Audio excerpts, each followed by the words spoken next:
The White House, Office of the First Lady for immediate release June 28, 2012. Remarks by the First Lady at the African Methodist Episcopal Church Conference, Gaylord Opryland Resort, Nashville, Tennessee, 11058 CDT. Mrs. Obama, oh, my. Applause. Please.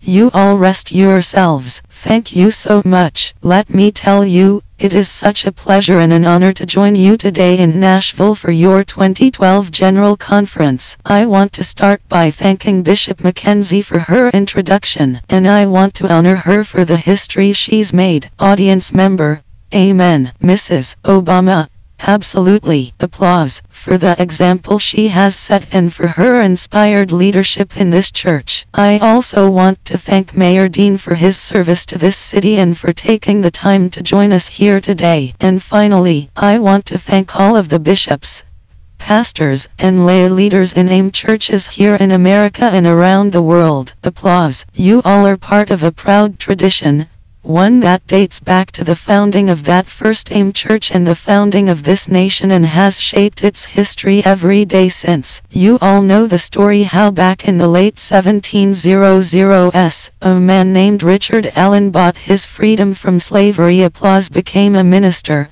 and eventually founded a Methodist church called Bethel Church, or Mother Bethel as we know it today. That first A.M.E church was located in a blacksmith's shop, and that first congregation had just a few dozen members. But there's a reason why one pastor called Bethel's founding a Liberty Bell for black folks. Applause. There's a reason why W.P.B. Du Bois said that Bethel Church belongs to the history of the nation rather than to any one city. You see, before long, that little church had grown to 1,000 members, and soon, A.M.E churches were cropping up all across this country. Over the years, these churches served as stops on the Underground Railroad. Applause. They founded universities that educated generations of black leaders. They hosted civil rights marches, meetings and rallies, even under the threat of being vandalized, bombed or burned to the ground. Icons like Frederick Douglass and Rosa Parks,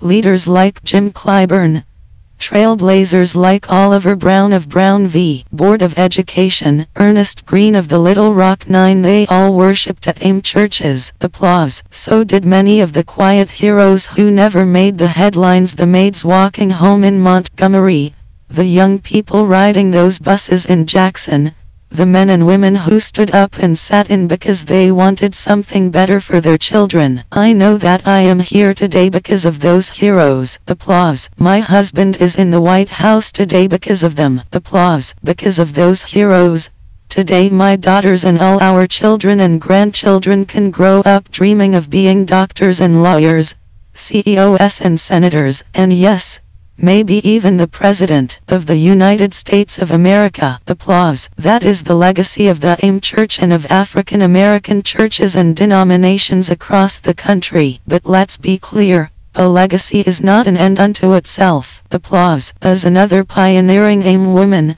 Dr. Jamie Coleman Williams, once said, applause, she said, "You do the best you can and try to leave a legacy, but somebody has to carry it on." Applause. And that's what I want to talk with you about today. I want to talk about how we carry on the legacy that is our inheritance as Americans, as African Americans, and as members of the A.M.E Church. I want to talk about what we can learn from our history about the power of being an active, engaged citizen in our democracy. Now, back when Frederick Douglass was still working on a plantation, back when Rosa Parks was still riding that segregated bus, the injustices we faced were written in big, bold letters on the face of our laws. And while we may have had our differences over strategy, the battles we needed to fight were very clear. We knew that to end slavery, we needed a proclamation from our president, an amendment to our Constitution. To end segregation,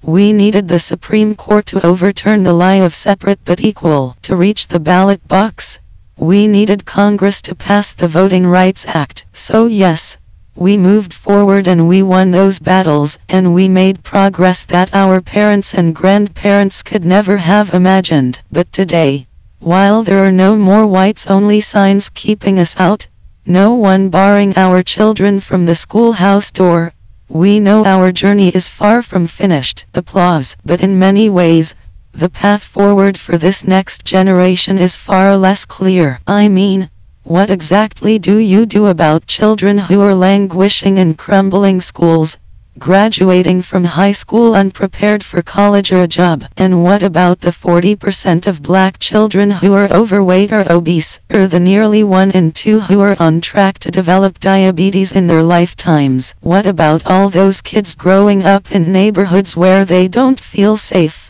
Kids who never have opportunities worthy of their promise. What court case do we bring on their behalf? What laws do we pass for them? You see, today, the connection between our laws and our lives isn't always as clear as it was 50 years or 150 years ago. And as a result, it's sometimes easy to assume that the battles in our courts and legislatures have all been won. It's tempting to turn our focus to what's going on in our own lives and with our own families, and just leave it at that. And make no mistake about it, change absolutely starts at home. Applause. Change absolutely starts with each of us, as individuals, taking responsibility for ourselves and our families, because we know that our kids won't grow up healthy until our families start eating right and exercising more. That's on us. Applause. We know that we won't close that education gap until we turn off the TV,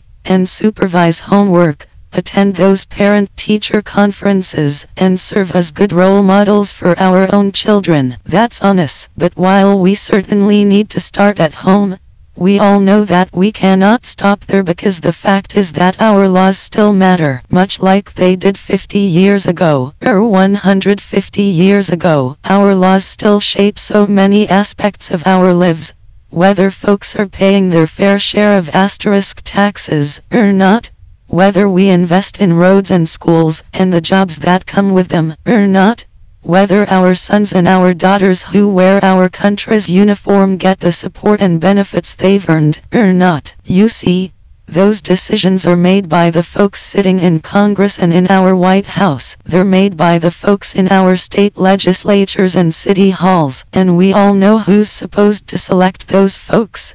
Don't we? We know who's supposed to tell those folks what to do, right? We're. That's our job. That is our most fundamental right and our most solemn obligation, to cast our ballots and have our say in the laws that shape our lives. Dr.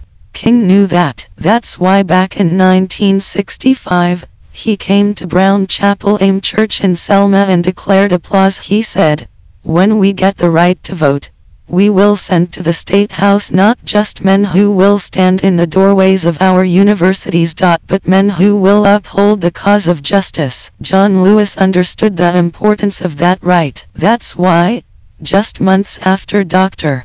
King's speech, he faced down a row of billy clubs on the Edmund Pettus Bridge, risking his life so that we could one day cast our ballots. Applause. But today, how many folks do we know who act like that right doesn't even matter? How many of us have asked someone whether they're going to vote and tell us, "No, I voted last time," or "Is there really an election going on? Really?" or Nah, it's not like my vote has gonna make a difference." How many times have we heard that, after so many folks sacrificed so much so that we could make our voices heard? So many of us just can't be bothered. But let's be very clear.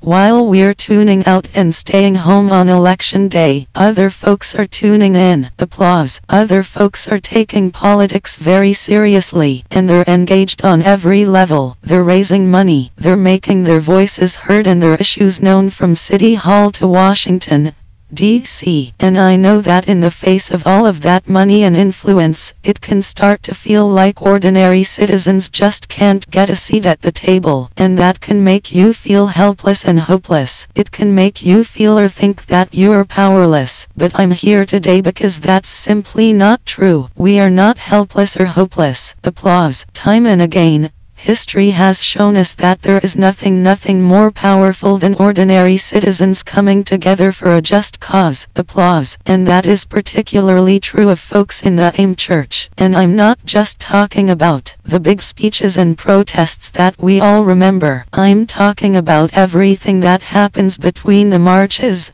when the speeches are over and the cameras were off. I'm talking about the thousands of hours that folks like Roy Wilkins and Daisy Bates spent strategizing in cramped offices late at night. I'm talking about the folks in Montgomery who organized carpools and gave thousands of rides to perfect strangers. I'm talking about the volunteers who set up drinking fountains and first aid stations on the Washington Mall and made 80,000 bags of lunches for folks who marched on that August day. I'm talking about the tireless, the thankless, relentless work of making change. Applause. You know, the phone calling, letter writing, door knocking, meeting planning kind of work. Applause. That is the real work of democracy. What happens during those quiet moments between the marches? It's kind of like church. Our faith journey isn't just about showing up on Sunday for a good sermon and good music and a good meal. It's about what we do Monday through Saturday as well. Applause. Especially in those quiet moments,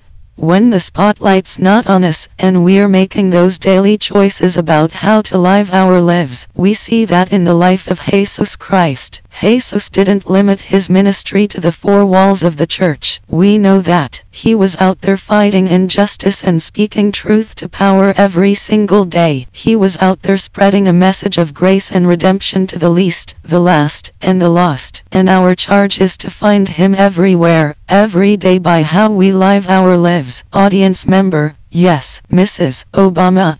That is how we practice our faith. You see, living out our eternal salvation is not a once-a-week kind of deal. Applause. And in a more literal sense, neither is citizenship. Democracy is also an everyday activity, and being an engaged citizen should once again be a daily part of our lives. That is how we carry on that precious legacy we've inherited by recommitting ourselves to that day-to-day, vitally important work that has always paved the way for change in this country. What does that mean? That means being informed. It means following the news and learning about who's representing us and how our governments work. It means showing up to vote, and not just every 4 years, but every year in every election. Applause. It means engaging with the folks we elect, following how they vote and how they spend our hard-earned tax dollars. And if you don't like what you see, then let them know. Or better yet, run for a seat at the table yourself. Applause. And I know I am preaching to the choir here. I know that many of you have been active and engaged for decades, and I'm here today to urge you to continue that work and bring others along with you, because we know that the only way to be heard above all the noise is to lift our voices up together. So I want you to talk to your friends and your family, your neighbors. Talk to them. Talk to folks in the beauty salons, the barber shops, the parking lot at church. Tell them what's happening on the city council and out in Washington. Let them know. Find that nephew who has never voted. Get him registered. Applause. Start an email list or a Facebook group. Send people articles about issues you care about, and then call them to make sure they've read them. And to anyone who says that church is no place to talk about these issues, you tell them there is no place better, no place better. Applause. Because ultimately, these are not just political issues, they are moral issues. They're issues that have to do with human dignity and human potential, and the future we want for our kids and our grandkids. And the work of inspiring and empowering folks, the work of lifting up families and communities, that has always been the work of the A.M.E. Church. Applause. That's what you all do best. Think about it for a minute. Folks just don't turn to all of you in times of spiritual crises. They come to you with financial crises and health crises and family crises of all kinds. That's why A.M.E. churches are taking on issues from HIV/AIDS to childhood obesity to financial literacy every day. You all are giving folks the tools they need to take control of their lives and get back on their feet. And if you're not already doing this, I'm here to ask you to take that work to the next level. So the next time you organize that food drive, pair it with a meeting at City Hall and ask what they're doing to fight hunger in your community. If you've got an exercise ministry or a health ministry, maybe they can work with your town council to clear out a walk-in trailer, clean up a local park. Keep on doing that great work with your youth groups, but start showing up at those school board meetings and make sure those kids are getting the education they deserve. Applause. Take it to the next level. In the end, I think that Bishop Mackenzie put it best when she said, and this is her quote, she says, "It's a tragedy when you fail to climb the mountain of opportunity after your season of preparation." She says, "It's a tragedy when you fail to try to exercise the gifts that God has given you, even in the face of difficulty. It's a tragedy, and God has given us so many blessings and gifts, and such a long season of preparation, and after so many years of toil and struggle, it is time to climb that mountain of opportunity. It's time." Applause. It is time. And I know that mountain may seem high. I know there are days when you just want to come home and put up your feet, kick back with the kids. I know that sometimes the problems we face seem so entrenched,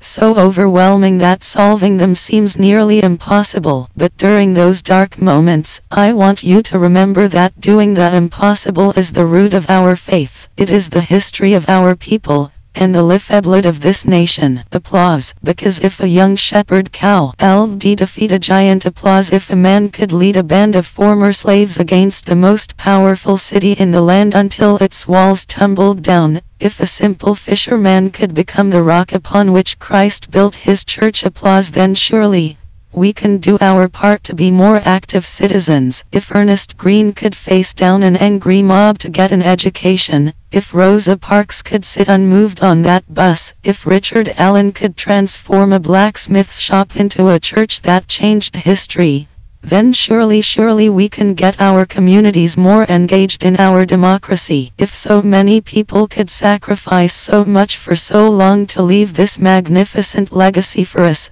then surely we can find a way to carry it forward for our children and our grandchildren. And when you grow weary in this work, and you will when you think about giving up, and you will, I want you to think about a photo that hangs today in the West Wing of the White House. It is a picture of a young black family visiting the president in the Oval Office. The father was a member of the White House staff, and he brought his wife and 2 young sons to meet my husband. In the photo, Barack is bent over at the waist, way over, and one of the sons, a little boy just 5 years old, is reaching out his tiny hand to touch my husband's head. And it turns out that upon meeting Barack, this little boy gazed up at him longingly and said, "I want to know if my hair is like yours." Applause. And my husband replied, "Well, why don't you touch it and see for yourself?" So he bent way over so the little boy could feel his hair. And after touching my husband's head, the boy exclaimed, he said, "Yeah, it does feel the same." Applause. And every couple of weeks, the White House photographers change out all the photos that hang in the West Wing except for that one. See? That one, and that one alone, has hung on that wall for more than 3 years. So if you ever wonder whether change is possible in this country, I want you to think about that little black boy in the Oval Office of the White House touching the head of the first black president. Applause. And I want you to think about how children who see that photo today think nothing of it because that is all they've ever known, because they have grown up taking for granted that an African American can be President of the United States. Applause. And I want you to think of the stories in the Bible about folks like Abel and Noah, folks like Abraham and Sarah, and the verse in Hebrews that says, all these people were still living by faith when they died. They did not receive the things promised. They only saw them and welcomed them from a distance. Applause. Through so many heartbreaks and trials, those who came before us kept the faith. They could only see that promised land from a distance, but they never let it out of their sight. And today, if we're once again willing to work for it, if we're once again willing to sacrifice for it, then I know we can carry that legacy forward. I know we can meet our obligations to continue that struggle. I know we can continue the work of those heroes whose shoulders we all stand on. And I know we can finish the journey they started and finally fulfill the promise of our democracy for all our children. Thank you. And God bless. Applause. And 1132 A.M. CDT unsubscribe the White House 1600 Pennsylvania Avenue, NW Washington DC 20500-202-456-111.